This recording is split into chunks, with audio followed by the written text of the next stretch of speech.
Hello YouTubers. Today I'm going to talk about fuel efficiency. Fuel efficiency, getting the best miles per gallon, driving technique is most of the battle.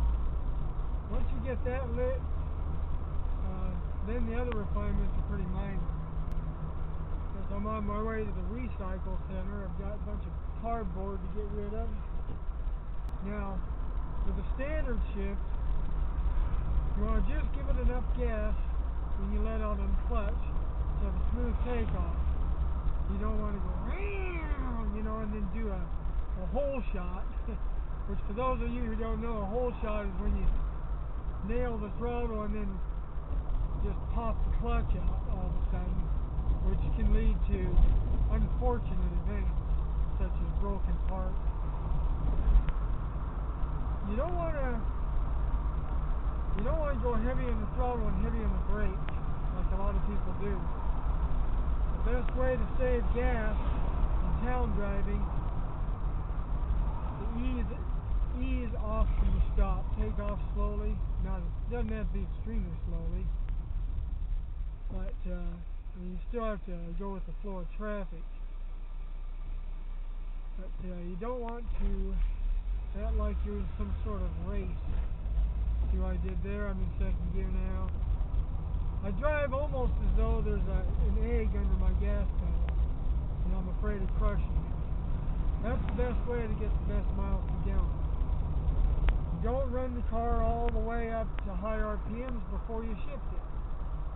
Shift it when it's in the power range, but not so early. You don't want to shift so early to where you're lugging the engine. In other words, you step on the gas a little bit and it's like, whoa.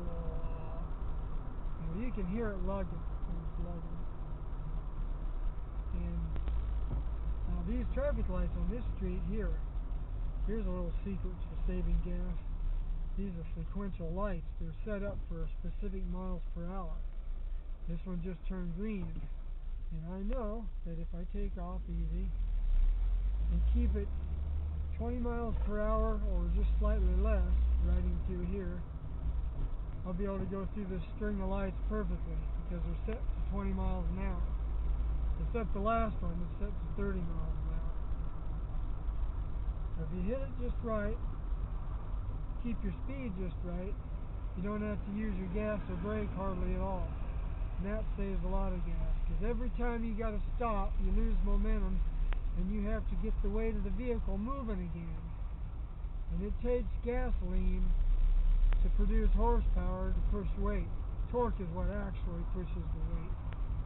Horsepower sells engine, but horsepower is torque applied over time, the amount of work that something can get done. So I'm in third gear. Sometimes I don't even use the clutch. I let off the gas, put the shifter against fourth gear with just enough pressure to where the synchronizer ring lines up everything, and then it'll drop in once the speed lines up. The speed of the transmission lines up with the speed of the engine. Go with the flow of traffic. Don't maneuver in and out of cars. That wastes a lot of gas. Sudden movements, sudden turns, sudden braking, sudden throttle, stepping on it all of a sudden. All those things lead to wasting gasoline. In a fuel-injected car, it's one thing, but in a carbureted car, in an older carbureted car, every time you step on the gas, something in the carburetor called an accelerator pump shoots a bunch of gas out there, because when you open the throttle in a gasoline car, all of a sudden the fuel mixture is going to try to drop out because all this big rush of air is going on. So to compensate for that, keep the engine from dying, it enriches the fuel mixture by shooting more in there. Now, every time you jack your foot on the throttle like that, it's going to shoot little spurts of fuel in there, and it's wasting gas. So the smoother you can drive it, the better. For highway driving, A cruise control is usually a good idea if you're a really good driver and being smooth with the throttle. You can outperform a cruise control, but most people aren't. Cruise control will usually give you a little bit better gas mileage than without it. Okay, YouTube, I'm back. I got rid of the cardboard. Of course, I still have clutter, but anyway, I cannot reiterate enough. I cannot say it enough that the strongest way to save gas is driving technique. It's a fact. I see people buy a smaller car that gets higher mileage, and then they'll still drive like a maniac, you know. And they'll wonder why the EPA fuel estimate is way below or way above what they actually get with the vehicle. I can actually achieve the same or better than what the EPA rating is just by driving the vehicle properly. Now I realize sometimes you get in emergency situations, you got to nail the throttle to get out of the way, got to slam on the brakes. Can't help that. But most driving doesn't involve evasive, wild maneuvers. Most of it's just simply going around turns and straight down the road. So for that reason, and unlike the world that Hollywood paints, you know, a lot of us Americans are on a budget. Our finances are tight. I mean, for American standards, I mean, compared with some of the other countries where even the more poor people are pretty well off. But the point is, you got to watch where every dollar goes. So I got to keep track of how much gas I'm using. I can't just drive indiscriminately and waste gas.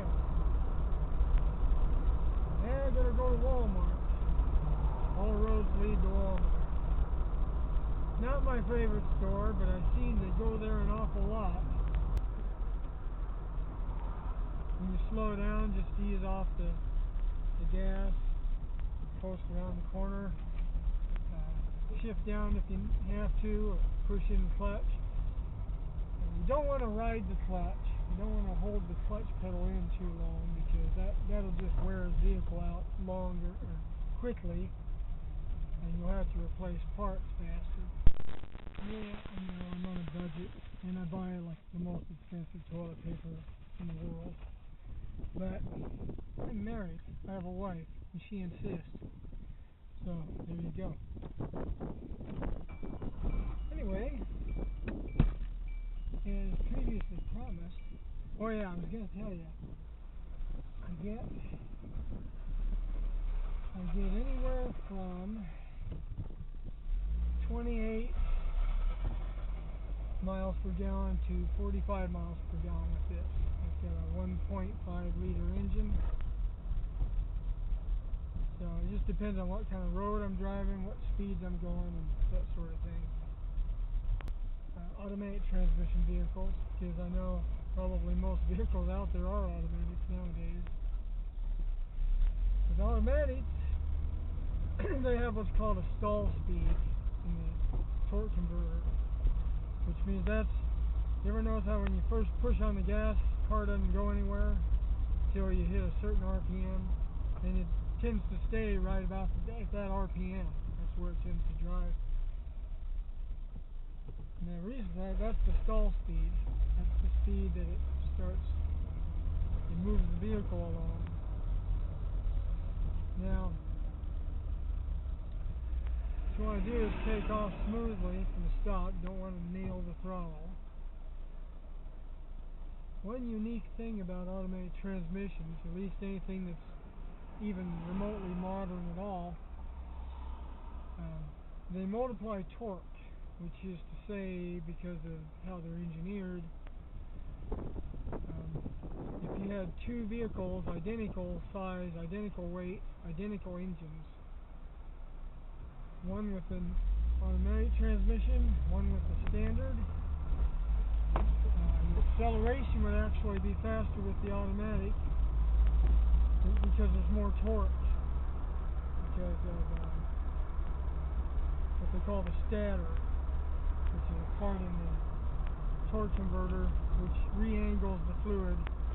Hydraulic fluid is pretty interesting how hydraulics work, but that's a whole different thing.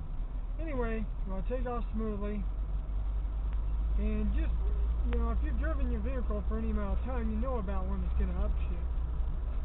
So just before it upshifts, kind of help it upshift by just easing off the throttle just a little, so it'll go smoothly into the next gear. Do the same thing with each gear, unless of course you're in a hurry. When you coast, it'll kind of freewheel. So that's what you want to do. Is you don't want to coast in neutral. For one thing, because it's dangerous. Most modern vehicles have power steering, and if the engine dies, it dies, and it's really hard to turn. Power brakes as well, same thing. But most modern computer-controlled automatic transmission vehicles are made to where when you coast, they'll cut off the flow of fuel. So they're not going to keep putting fuel in there to make power while you coast. So it'll get really good gas mileage. Same with the standard transmission. Coast when you can. If you're coming up to a traffic light and it's been green for quite a while and there's a good chance that it's going to change, don't drive all the way up to it. Kind of coast. Get ready to stop, because you probably will have to. There's no reason to goose it to try to get through the light. It just wastes gasoline, and it can be dangerous if cross traffic jumps the gun and goes early. You can have a terrible accident.